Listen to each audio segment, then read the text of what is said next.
Je ne sais pas si j'ai vraiment besoin d'introduire le philosophe qui a dit que l'enfer c'était les autres. Mais enfin. Sartre a vécu entre 1905 et 1980, et l'on peut diviser la vie de sa philosophie en deux parties.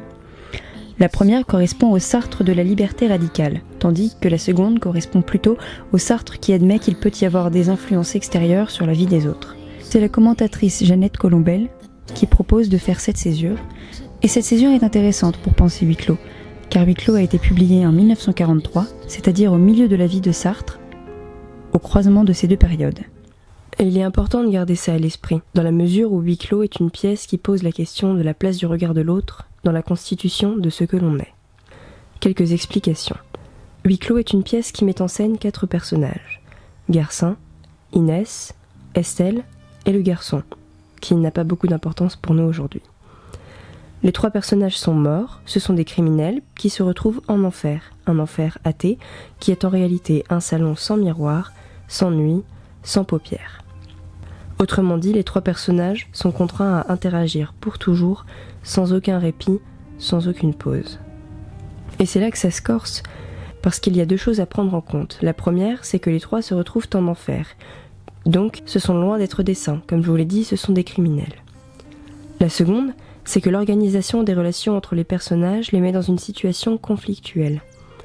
Garcin est intéressé par Inès, Inès qui étant homosexuelle s'en fiche complètement et s'intéresse à Estelle. Estelle qui étant hétérosexuelle s'en fiche complètement et s'intéresse à Garcin. Du coup, chaque personnage va essayer de dévoiler l'inhumanité, l'insipidité de celui qui lui fait obstacle afin de parvenir à ses fins. Il y a une condition à cette démarche. En effet, pour qu'il y ait quelque chose à dévoiler, il faut bien que quelque chose soit caché.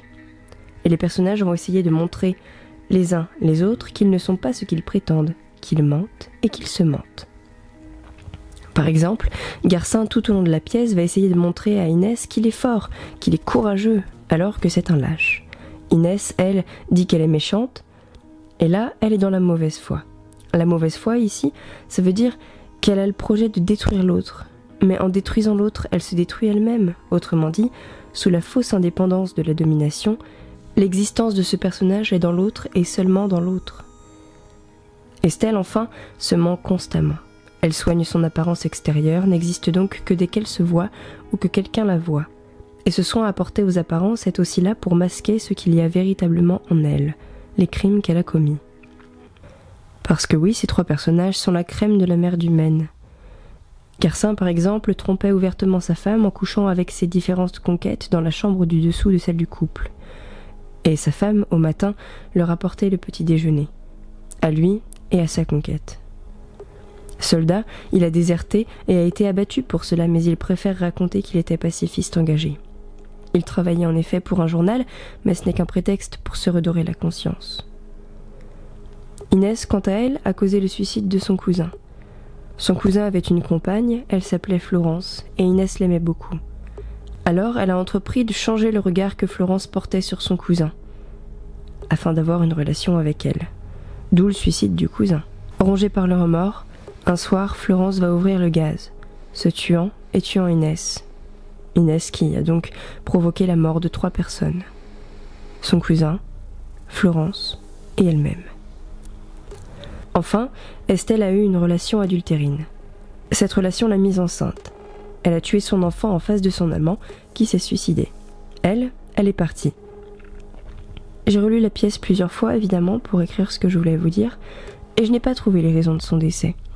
Ma seule hypothèse, c'est qu'elle a été renversée par un tramway, puisqu'elle en parle au sujet de son cousin, mais que c'était faux. Donc soit c'est ça, soit on ne sait pas, ou alors je ne l'ai pas vu, auquel cas envoyez-moi je vous prie vos hypothèses. Bref, à partir de là, nous pouvons conclure que ce sont tous les 3 des champions.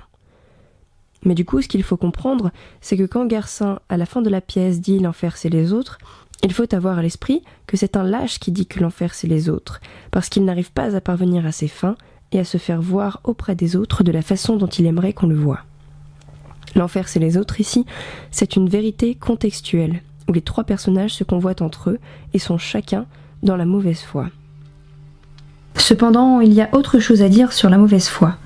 La mauvaise foi, c'est un concept qui, chez Sartre, correspond à l'attitude de celui qui refuse sa liberté au profit du déterminisme, que ce soit pour échapper à ce qui est, supprimer sa propre conscience, ou pour devenir un état figé, une identité pure. À partir de cette définition du concept de mauvaise foi, je vais proposer une interprétation de la pièce différente de la première que nous venons de développer. Car une telle interprétation ne tient pas compte d'une chose, nos personnages sont morts.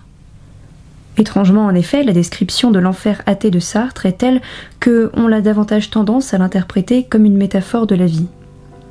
Cette interprétation est évidemment féconde en termes de sens, toutefois, elle me semble manquer un aspect de la pièce. Ceci parce que Sartre a une vision bien précise de ce qu'est la mort. En effet, il faut savoir que chez Sartre, on ne peut cerner et définir l'individu qu'après sa mort. Parce que l'individu est libre, on ne peut pas fixer qui il est tant qu'il est en vie, c'est-à-dire tant qu'il peut à tout moment devenir quelqu'un d'autre que l'individu qu'il était au moment où l'on a tenté de le définir. Et la mort est le moment qui permet de rendre la définition possible. L'existence précède l'essence, cet adage que vous avez tous et toutes, j'imagine, déjà entendu quelque part, eh bien c'est notamment cela que ça veut dire. Ça veut dire que la mort emporte notre liberté avec elle, qu'elle nous fixe, nous incruste. Le changement n'est alors plus possible. Est-ce que vous voyez où ça veut en venir ? Ça veut en venir au fait que, dans la pièce, la mauvaise foi est renversée. Les personnages, ici, essayent encore d'être libres alors qu'ils ne le sont plus. Ils essayent de changer ce qu'ils se sont fait être en obtenant cette altérité, le moi dont ils rêvent, dans le regard de l'autre. Les personnages sont donc deux fois dans la mauvaise foi, de deux façons différentes, par leurs mensonges et par le fait que ces mensonges vont avec la négation du fait qu'ils ne peuvent plus être autre chose que ce qu'ils sont, c'est-à-dire un lâche, une sadique soumise à ses conquêtes et une meurtrière. Voici donc pour les deux interprétations, dans le contexte de la pièce et d'après le concept de la mauvaise foi.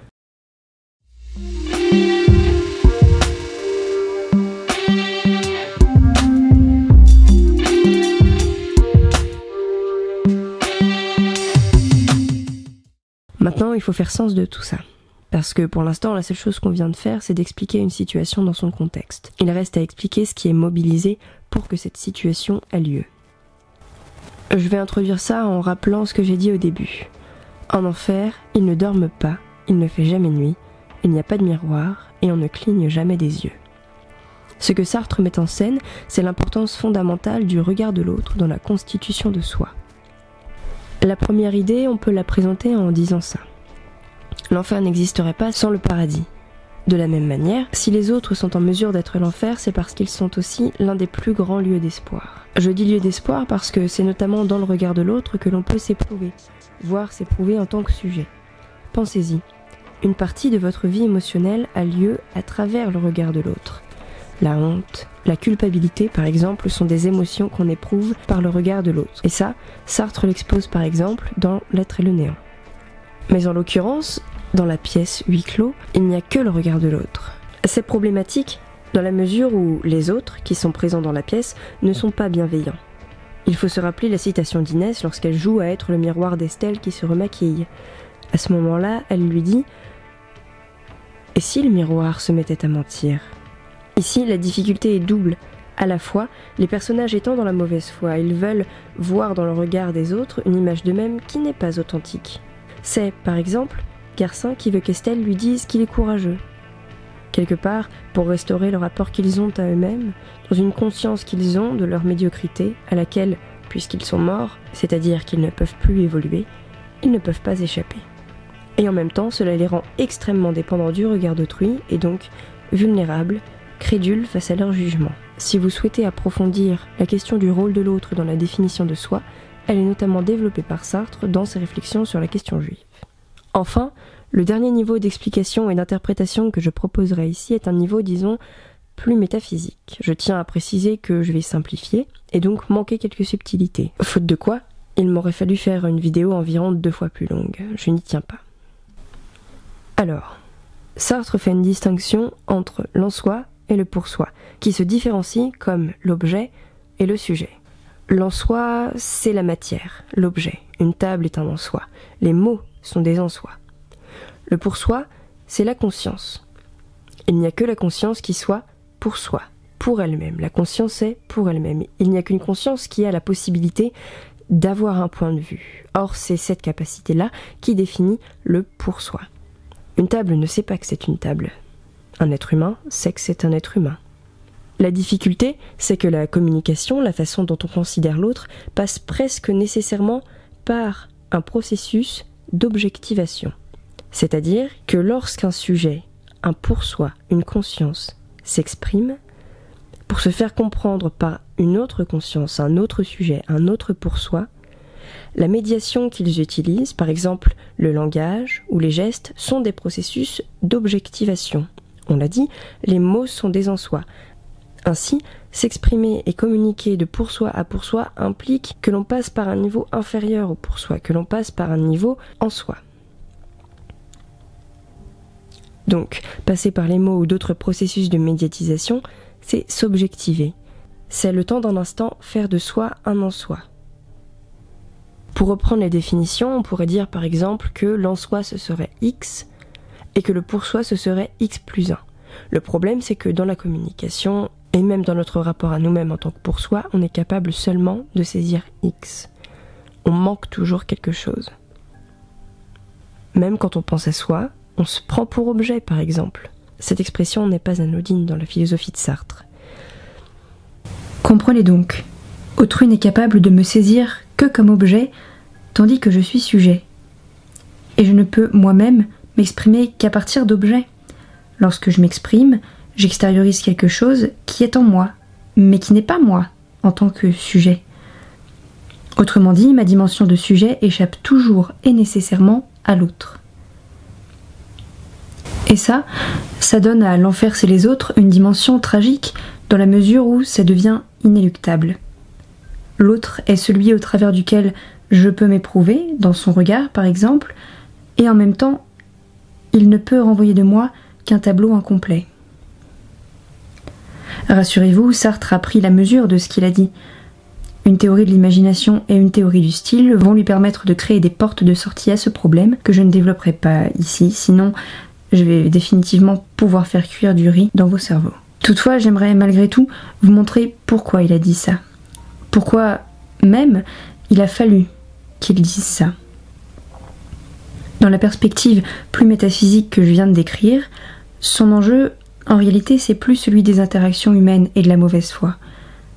C'est plutôt celui de proposer une thèse forte de la liberté. Et dire que le sujet est inatteignable par autrui et, dans une certaine mesure, par soi-même, c'est rendre la liberté invincible et inéluctable. Car si personne ne peut la circonscrire, ni pour soi ni pour un autre, alors on n'a plus le choix que d'être libre. D'où notamment l'autre phrase de Sartre, « Nous sommes condamnés à être libres ». Le bilan de tout ça, c'est que l'enfer c'est les autres est un énoncé polysémique, c'est-à-dire qu'il a plusieurs sens en fonction du cadre dans lequel on réfléchit dessus. Il y a d'abord la réflexion diégétique, c'est-à-dire la réflexion à partir du contenu de la pièce. Cette réflexion peut être menée en attribuant un sens plus ou moins important au décès des personnages. Il y a ensuite et enfin l'interprétation extra-diégétique, c'est-à-dire hors de l'histoire, mais à partir de la philosophie de Sartre. Ah, et le petit bruit des vagues et tout, bonjour, pardon, voilà, c'est terminé pour cette vidéo longue et dense et rude. Et j'en pouvais plus sur Sartre et j'espère que c'était plus sympa à regarder que ça a été à faire. Faut savoir que ça traîne depuis genre février ce truc là, donc c'est long. Bref, j'espère que la vue vous plaît, parce que je fais du chemin pour vous montrer cet endroit que j'aime bien.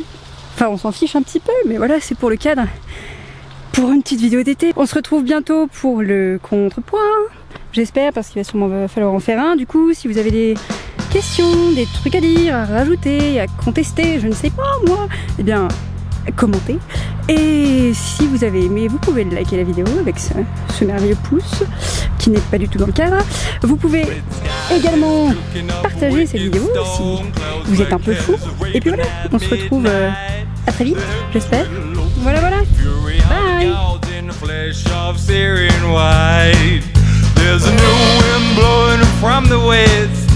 Carrying bellows and scream. sins. It's gonna be worse than it seems. Oh, going to hell, too late to forgive. Just another red off that sinking ship. Better start running now if you wanna live. Just another red off that sinking ship. Gotta give both barrels, shoot from the hip. Gotta stand up tall when they tell you to sit. Just another. La musique du générique là qui tourne et tout, c'est une musique d'un mec qui s'appelle Black Cat Tango, qui est un petit artiste indé anglais et tout. Et il est chouette, il me laisse utiliser sa musique. Donc si jamais vous aimez bien et que vous voulez aller faire un tour, bah feel free quoi. Voilà. Bon.